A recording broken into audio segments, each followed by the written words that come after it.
Mungkin ada kasus nih, dari tahap perkembangan mungkin ada yang sudah bisa merangkak dan harusnya kemudian bisa langsung berjalan, ada pula yang tidak bisa merangkak kemudian hanya bisa mengesot. Nah, bagaimana nih dengan tanggapan dokter dengan mengenai hal tersebut? Apakah hal tersebut juga akan berpengaruh pada perkembangan fisik anak nih?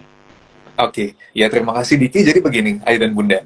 Memang seringkali kan mungkin Ayah dan Bunda sedikit tahu ya, mungkin belum tahu secara spesifik usia-usia patokan untuk 3 bulan sudah bisa mengangkat kepala atau sudah mulai membalik begitu ya. Kemudian 4 sampai 5 bulan sudah merangkak, 6 bulan sudah mulai berdiri dan sebagainya.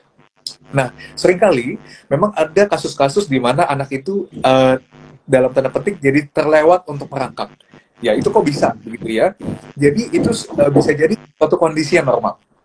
Ya, kenapa? Karena kan memang itu kita tahu adalah suatu gerakan. Jadi biasanya kalau merangkak itu lebih ke motorikas, aspek perkembangan di area motorik kasar. Ya, dan kenapa saya katakan itu masih normal?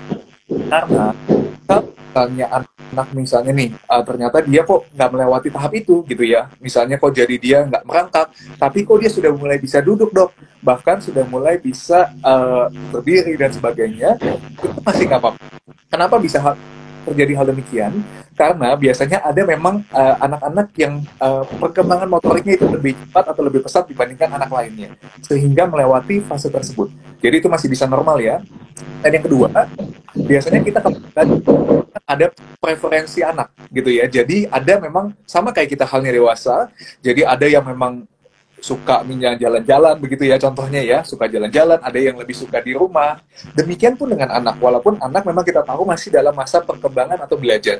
Ya, jadi mungkin ada anak-anak tertentu yang memang lebih suka langsung berdiri, langsung duduk, ya langsung berjalan dan sebagainya. Jadi it's okay kalau terlewat, asalkan perkembangan setelahnya yang lainnya itu masih dalam batas normal, ya. Dan yang kedua biasa saya sering kali bilang ke pasien sih. Nah, ada pasien-pasien saya suka menanya juga nih Diki. Jadi itu gimana dok? Nah sekarang gini, saya balikan ke ayah dan bunda. Memang nantinya anak kalau sudah besar mau berjalannya jalan di kaki atau merangkak, tentunya berjalan kan gitu ya. Jadi kalau fungsi-fungsi utamanya yang nantinya ada pada dewasa itu masih ada dan tidak terlambat, nggak ada masalah gitu ya. Jadi kalau anak melewati fase merangkak ya, tapi ada pengecualian nih Diki. Jadi memang ada juga memang kasus tertentu memang terlambatnya itu memang karena suatu dan kondisi medis gitu ya. Jadi mungkin seperti cerebral palsy, jadi memang ototnya tidak kuat. Nah itu harus diwaspadai ya, dan harus dikonsultasikan ke dokter anak tentunya.